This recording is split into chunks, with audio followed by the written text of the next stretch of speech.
Hello, welcome back to Far Horizons Gaming. My name is Ben, and today we're going to continue on with Suzerain Rizia. So, last time out, we had a meeting with Alfonso and Gus from Swordland, and decided to go and sign a little trade deal there, as well as, let them build a beachside resort, I guess. Then we had a little, picnic, I guess, with our daughter down on the beach. And then met with our butler about a potential assassination conspiracy against our late father. So that was pretty interesting. Alright, let's see. So we got 2 exclamation points, at least 1 report, 3 newspaper articles. Since my mouse is already there, I'm just going to go with the report here.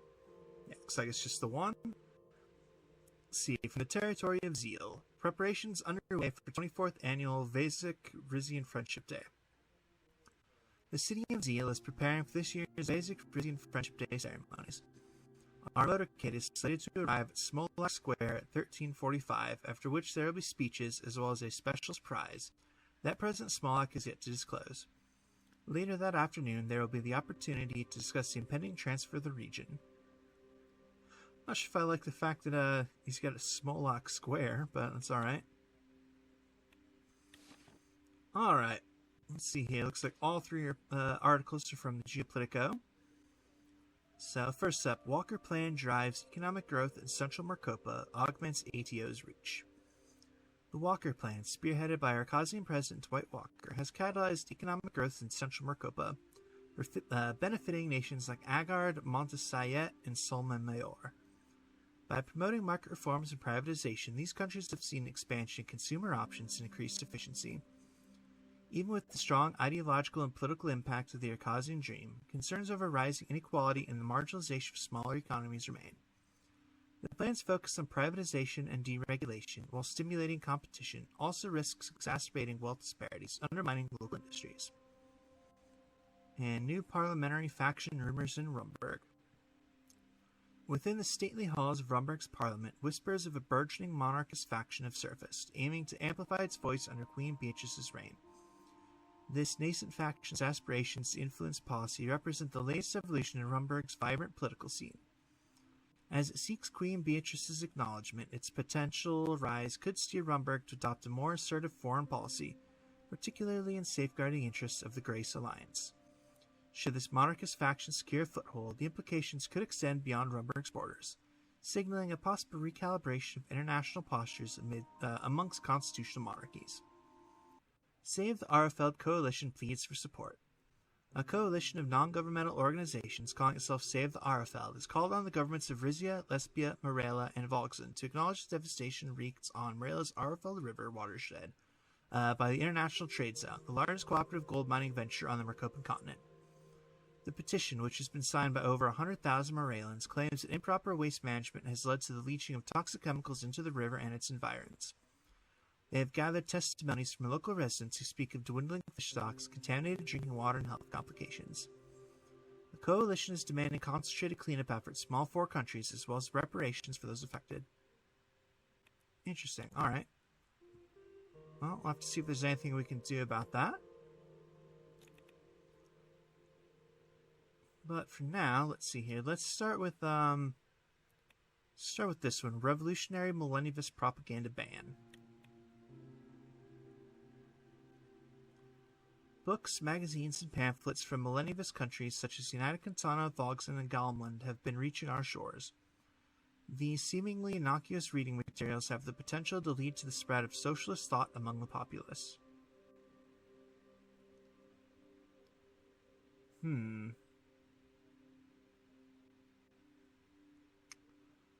That's a bit of a toughie here, honestly. I mean, I don't really want to ban the propaganda. It definitely feels like a violation of, free speech and everything, which I don't actually know if this country technically has. But I also don't really want to spend the propaganda, or the authority to allow it. That seems stupid. So, honestly, I think I'm just going to ignore it. I have no idea if that's the right move or not, but I'm going to go for it. Alright, and that opened up another article here. From the Republic of Lesbia, PM Alvarez warns not to underestimate millennialism. Lesbia's Prime Minister Patricio Alvarez has issued a strong warning following increasing millennialist activity in the region. While not naming Rizia by name, the PM said that certain countries are blind to the dangers of millennialism as propaganda. Dangerous ideas like these should not be allowed to spread. Yeah, I don't know. Whatever. We'll deal with it. Alright. Oh. Not what I meant to click on, but alright. I guess we'll take a look at the Save the Arfeld campaign. Alright, the Marilla-based nonprofit coalition Save the Arfeld is organizing a campaign to raise awareness around the pollution of the Arfeld River watershed. They claim the river has been contaminated by heavy acidic wastewater runoff from the mines in the nearby Meftim International Trade Zone. They are asking for the trade zone stakeholders, including Rizia, for their financial support. Alright, well, I'm going to do it. That seems like the right thing to do. Cool, drop my budget, which is obviously an issue, but that's alright. And we have a report from Meftim International Trade Zone. Save the Arfeld Coalition received substantial donations. After requesting donations from all MIT stakeholders to further the campaign against the pollution of the Arfeld River, the coalition reported substantial gifts from Vogsland, Marilla, and Rizia, with only Lesbia refusing to donate to the cause. The coalition expresses gratitude to the countries that donated, as well as to individual smaller donors. Coolio. Alright, and then I guess let's head back to Port Trazon for private audience with the Golden Guard.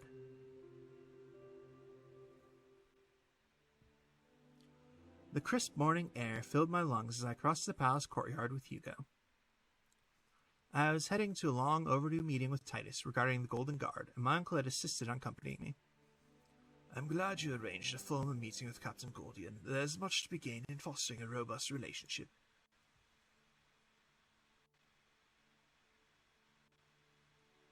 Let's go with that. Agreed. There are substantial benefits to strengthening ties between us. More than you know, I believe the Golden Guard possesses an untapped potential that would prove quite advantageous should the need arise. But I'm getting ahead of myself. Captain Gordian can tell you more.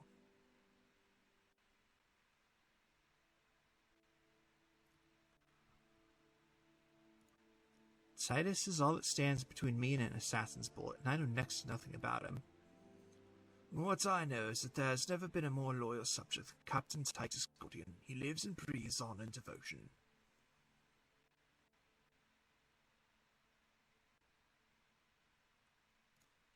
That's what worries me. Fanatical devotion can be dangerous should one find themselves on its unfavorable side. It wasn't long before we had crossed the courtyard and reached the armory, which also served as the Golden Guard's headquarters. As we approached, a pair of soldiers, flanked on either side of the entrance, greeted us with a formal salute. This is up for a high five. Nah, I'll salute back. I saluted them in return. Hugo and I continued on our way.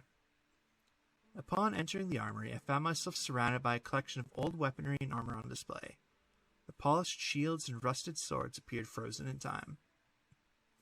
We eventually reached a training facility where we found Captain Gordian in boxing gloves, sparring with another Golden Guardsman. My money is on Captain Gordian. What do you say, 50 guilder?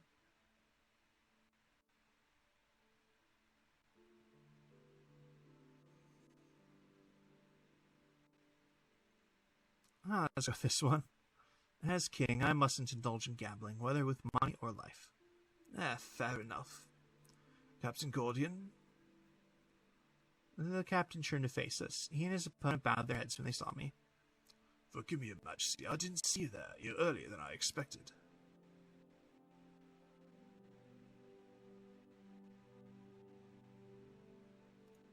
It's not your fault. I arrived sooner than anticipated. Well, it's great to have you here, regardless of when you arrived. I must say, it's quite the right hook you got there. Compliments my old boxing days. What's enough tomfoolery? I know you must be very busy. Captain Gordian removed his boxing gloves as he headed toward an entrance to another wing of the armory. Well, Your Majesty, shall we?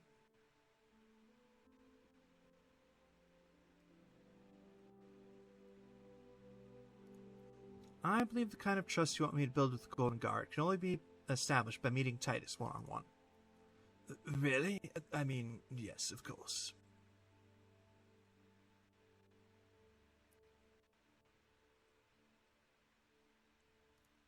You can wait around until my business is complete, but you're welcome to take your leave. Yes, understood. Hugo seemed to force a smile before bowing his head and turning away. I left my uncle and caught up to Captain Gordian as he stepped inside the building. I don't really see why Hugo needed to come along for this, so... Upon entering, I was once again enveloped by an array of antiquated weaponry and armor. Titus motioned towards the displays. I brought most of this out of storage soon after I took command. A considerable portion of what you see was in bad shape and required extensive refurbishment.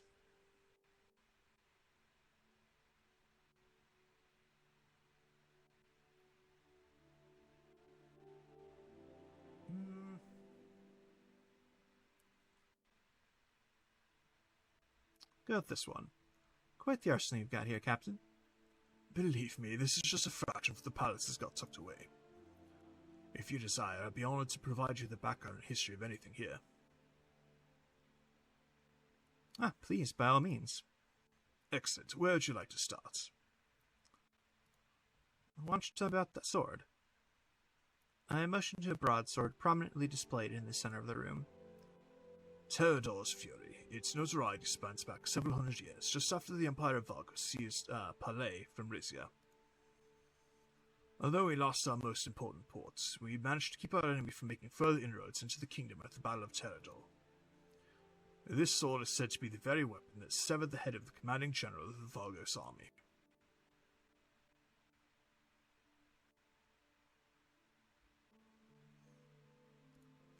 But it wasn't enough to prevent Palais from being taken from Rizia. That's what keeps me awake at night. It is indeed a sore spot in our history. And if you'd like, Your Majesty, I can have that sword polished for ceremonial use.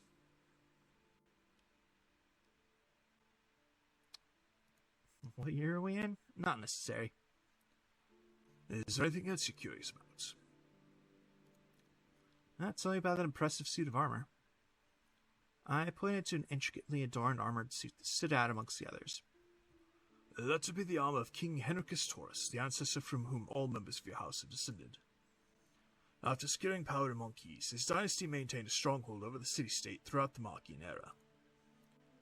Upon the foundation of the Kingdom of Rizia, they assumed control over the entire province of Valencuris. But I'm sure you knew that already. Yeah, but it's always good to refresh myself on our history. What else would you like to know? I'm curious about whatever that is. I gestured towards a metallic, coffin-like contraption that stood upright.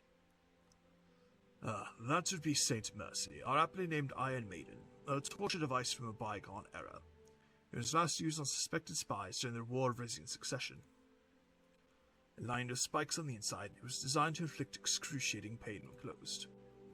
You'll be happy to know it hasn't been used in quite some time. Hard to believe it was used at all. Not often. It was more to scare people, if anything. What else can I tell you about? Enough history. I'm ready to move on. Very well. This way, sir. We continued onward until we reached Captain Gordian's office on the far side of the hall. It, too, was adorned with a large collection of war memorabilia. Captain Gordian gestured to a sitting area. Please, have a seat. I sat on a nearby leather armchair. The captain took out a bottle of wine from a cabinet. Would you care for some fortified wine? It's an exceptional vintage dating back to 1893 from our very own Cantuava vineyards.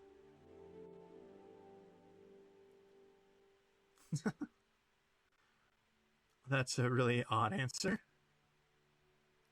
But, just a little bit. I've got to stay sharp for the rest of the day's activities. Of course. Captain Gordian uncorked the bottle and poured us each glass. After putting it away, he settled in a chair across from me. So, to what do I owe the pleasure of your visit?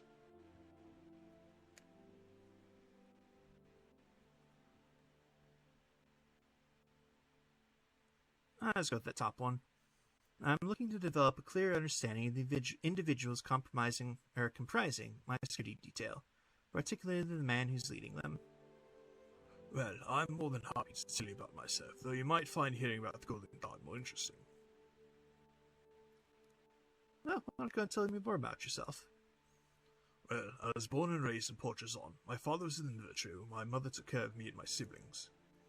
I had a fairly normal childhood until my father was killed during the operation to take back Palais.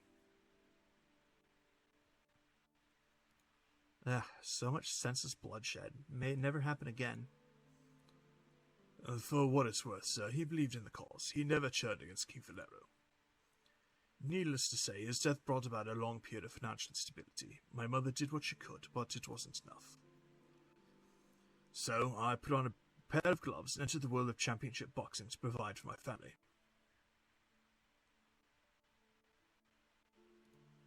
Well, that explains your fisticuffs from earlier. You fared well, I assume? Good enough to catch the eye of military recruiters. I do sometimes miss those days in the ring on occasion. But anyway, not long after my mother died, I worked my way up through the Golden Guard to the point where I was entrusted with leading our operations. Let's hear more about the Golden Guard. I'd be honored. As you already know, every man here has sworn an oath to protect the royal household. We answer to no one else but you.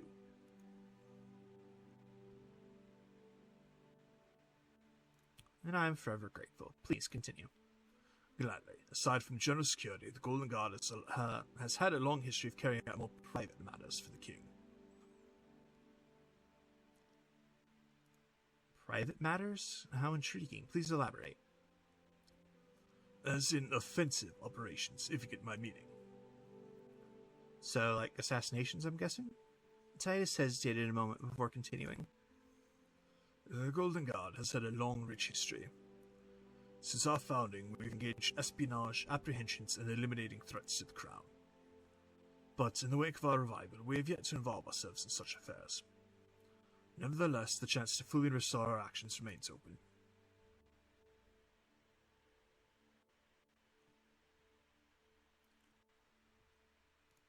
I had heard rumors of such clandestine actions, but this is the first time I've received official confirmation.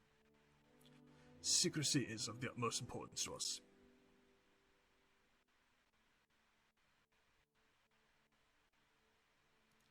Thanks for sharing, Titus.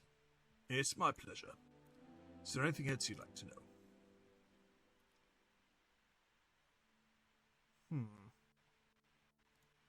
Let's go with that one. Is it possible, hypothetically speaking, for the Golden Guard to support the Crown in a murder investigation? Titus didn't blink. If we were granted the resources, such an investigation would not be out of the question. Would you care to elaborate?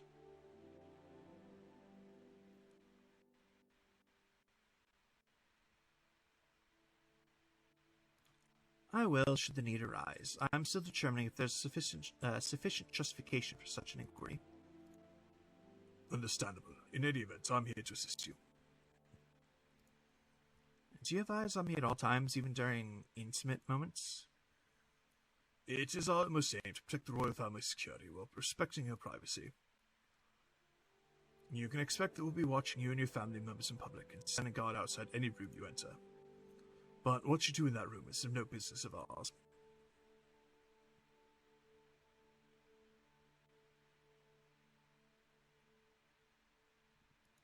Surely you must leave your post at some point. We keep a tight rotation. Asleep or awake, you'll always be protected. Cool. Well, what do you deem to be the biggest threat to my personal safety right now? Tice looked around, then turned back to me. Your government security forces seem to have a handle on the populace, but who has a handle on them? I don't want to overstep my bounds early into my employ, but I do believe the Azaros could pose a threat.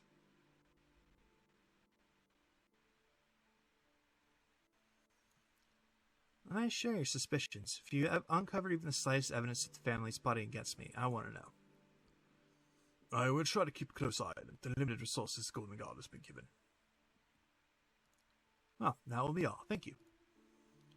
If there's anything else I can do for you, don't hesitate to ask. Thanks again for your hospitality. Titus gave a heartfelt bow and left my company. Navigating through the armory once more, I eventually found my uncle in the vicinity of Titus's boxing match. There you are. I trust your discussion with Titus was productive. Yes, very, though I'd rather not go into detail. Your discretion is duly noted. That said, for me to offer you the most effective counsel, I suggest providing me such details in the future. Hugo and I said our goodbyes and parted ways. I still wasn't fully sold on whether or not Titus could be trusted, but I was satisfied knowing that my influence over him remained strong. For now.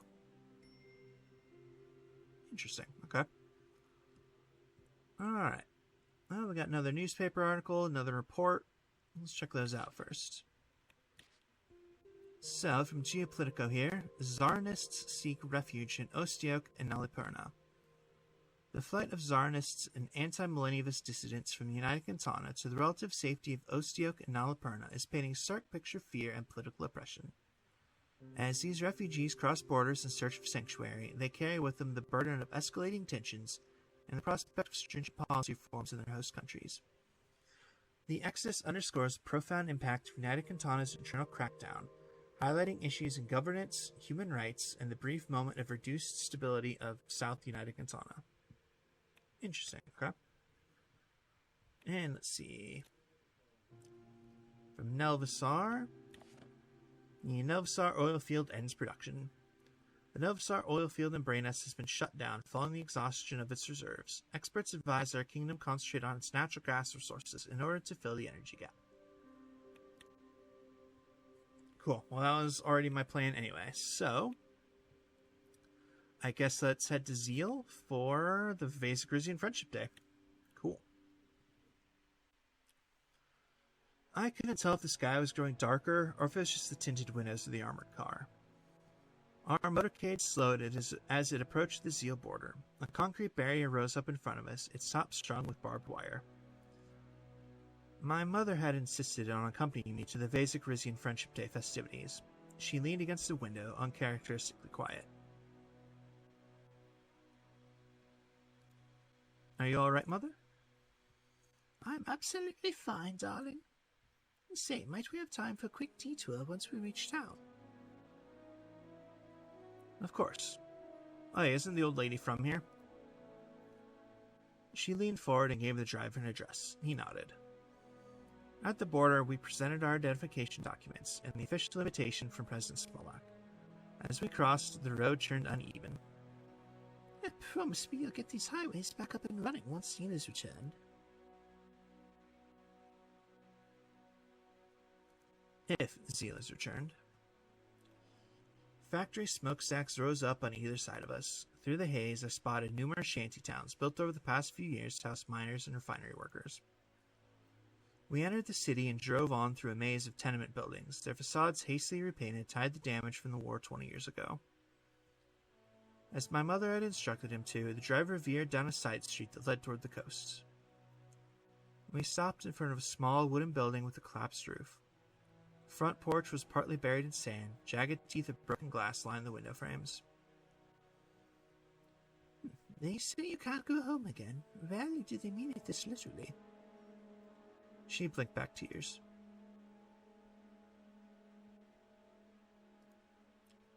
Can't believe this is the same place we used to go every summer. She put a hand on my shoulder. I never brought my parents here after they fled to Rizia. I knew it'd break their hearts. I wish they could have seen it one last time, the way it used to be. I thought back to my carefree summers in Zeal. My grandparents spent the last 10 years of their lives in Palesresna, surrounded by luxury, but they never seemed as happy as they did in this house.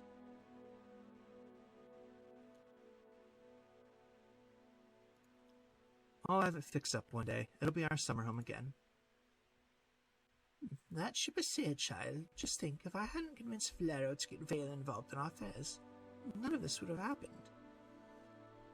She looked down at her hands. The Wehzek president back then was such an upstanding man. How could I have known he'd go get himself killed?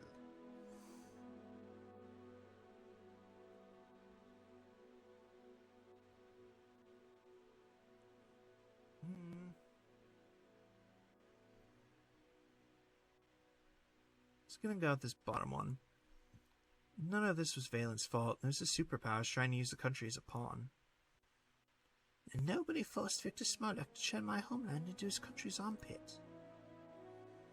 We both fell silent. After a few moments, she plastered a smile on her face. Enough dallying. Drive us up on it. We've got a date with a psychopath. We returned to the main road and drove towards Smolak Square, a circular plaza in the center of town that had once been named after Duke Feodor-Sazan. A silver stretch limousine was parked just in front of the square. Our driver stopped and we exited the car, flanked by our guards. Say what you want about Smolak, he never makes a dull entrance. A dozen uniformed soldiers hurriedly got into formation around us in the limo. The door opened and Victor Smolak stepped out. Your Majesty, King Romus, Queen Mother Estella. He made a sweeping, exaggerated bow and straightened up with a grin. Welcome to Valen. Please, make yourselves at home.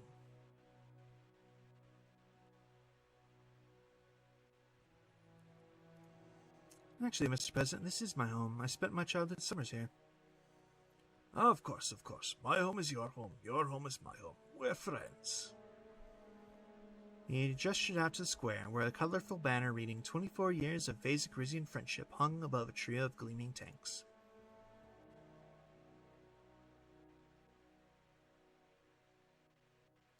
Ah, yes. Nothing symbolizes friendship like heavy artillery. Exactly. Who doesn't love tanks? Today's audience certainly does. The square is surrounded by grandstands, one side decorated in the colors of Valen's flag, the other in Rizia's blue, orange, and gold. I heard loud cheers emanating from them. I've invited the finest representatives from both of our countries to join with us for a special occasion. Follow me, if you will. A semicircular stage was set up in front of the tanks. The crowd roared as we crossed the square and made our way over to it. Looking up to the grandstands, I noticed armed guards standing on every level. A captive audience. That would explain the enthusiasm.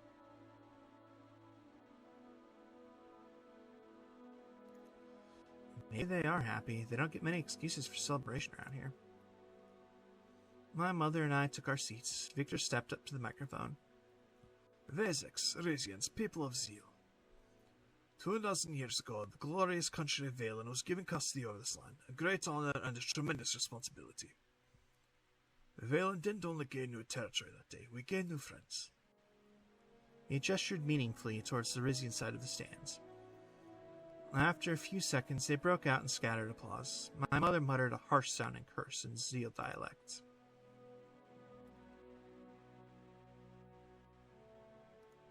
I know, I can't believe this guy. Together we have overcome war, repaired our economy, and made great strides in science and industry. Even the decision of the Taurus family to ally with Rumberg, a nation that obviously wishes Valen harm, could not diminish the beautiful bond we have formed. I look forward to strengthening the bond for many, many years to come. He stepped to the side and pulled a rope attached to the flagpole. A massive Wehzek flag unfurled, then a much smaller Rizian one. Just let him finish. I sat back in my chair and kept silent. Today I am especially delighted to be blessed with the presence of Rizia's new king, as well as the Queen Mother, of course. They are heirs to a long, proud legacy, one that would have been shattered had Valen and Rizia not made the fateful decision to work hand in hand. On that note, please give a warm welcome to King Romus Taurus. I stood up. The Rizian side of the stands immediately erupted in loud, authentic-sounding applause.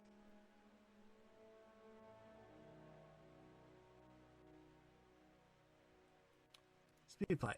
Thank you, President Smolak.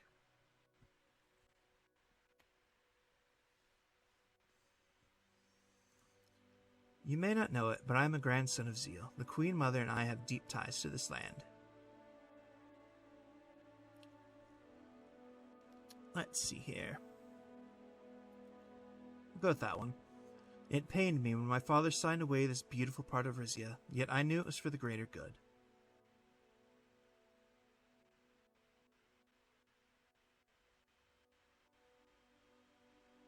I'm just going to keep playing nice for the moment. In 1 year, Rizia resumed governorship of Zeal, but I hope that that will not mean an end to our country's friendly cooperation.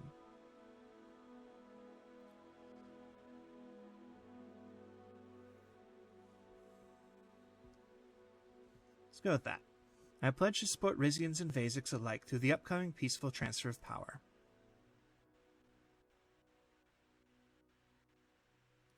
Long live our friendship. Both sides of the stands applauded. Victor gave me an appraising glance, then readjusted the microphone. What a speech. The king's got charisma. We have a terrific evening of entertainment lined up, but first we must commemorate this landmark meeting of world leaders with a traditional triple tank salute. There's a rumbling from behind us as 3 tanks aim their barrels into the air. My mother and I looked at each other.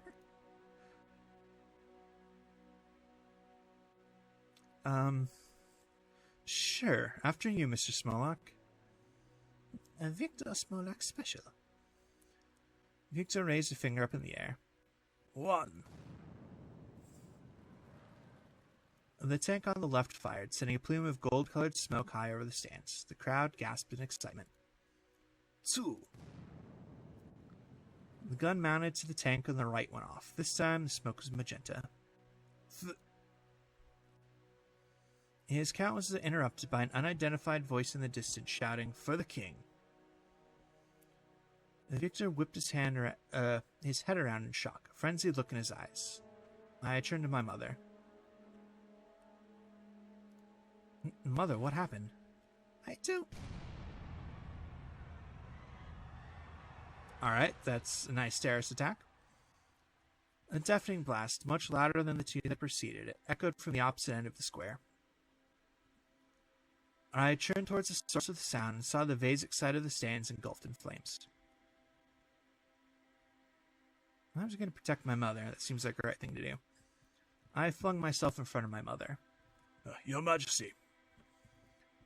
Titus rushed to our side, gun at the ready, screams of fear and confusion rising up from all around. What's happening? Security breach, sir. Victor stood beside us on the podium, his own gun drawn. He was surrounded by a thick cordon of Wehzek guards. We've got to get you out of here. He and Smolak's guards exchanged a series of hand signals. The crowd had begun fleeing in every direction. Titus grabbed my arm and swiftly started ushering me away. I took one last look back. Smoke was now rising from the Wehzek grandstand. Part of the structure collapsed, and soldiers were working to free the people trapped underneath. The next few moments were a blur as we made our way through the panic towards the civilians. Victor's limo pulled up, and Titus roughly shoved me inside. Thank God you're safe. My mother's voice shook. She and Victor were sitting across from me, looking dazed. We're going to get to the bottom of this. There's no great mystery, Your Majesty. Smolak had fire in his eyes. If your people had anything to do with this, there will be a price to pay. He kept his eyes on me as the car began pulling away.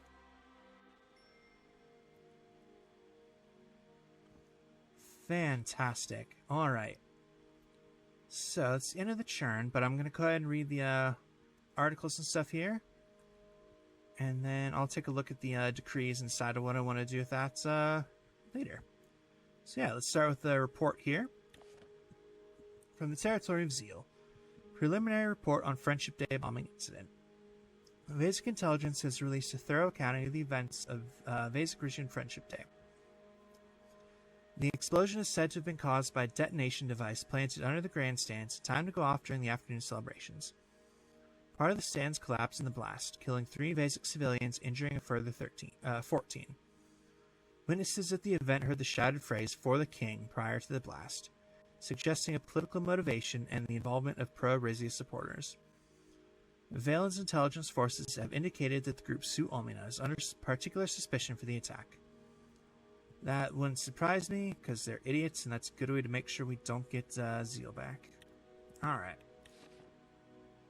We have 2 newspaper articles here, one from each paper. So from the Royal Herald, King unharmed in Zeal bombing. Breaking news, an explosion has occurred in Zeal's Smolak Square, site of this year's Wehzek-Rizian Friendship Day festivities. King Romus and Queen Mother Estella, both in attendance, managed to escape unharmed. Though the cause of the blast is still unclear, this is undoubtedly a malicious act. Expect more updates in the coming days as this incident is thoroughly investigated. And Geopolitico. Will Zeal instant disrupt fragile bond between Rizia and Valen? The shocking explosion that rocked this year's Wehzek-Rizian Friendship Day in Zeal could impact the region's transition back to the Rizian government, experts say. While the exact cause of the incident has not yet been determined, all signs point to an act of terrorism. The fact that only Wehzek civilians were harmed would certainly indicate Rizia's involvement. Should Wehzek President Viktor Smolik feel security in the region has been sufficiently compromised, he can invoke paragraph 37 of Article 20 of AN Law to delay the handover. This would, however, anger the Rizians, who have been anticipating a timely return of their land. Although Valen and Rizia have a history of mutual aid, the relationship between the countries has been fractious since the Valen Civil War, and the formation of close ties between Rizia and Rumburg. The Zeal bombing might well be the tipping point. Fantastic. Alright. Well, like I said, I'll read through the decrees here real quick, see what I want to do. And, yeah, until then, though, that feels like as good a place as any to go call for today. So, as always, thank you very much for watching, and I hope to see you all next time.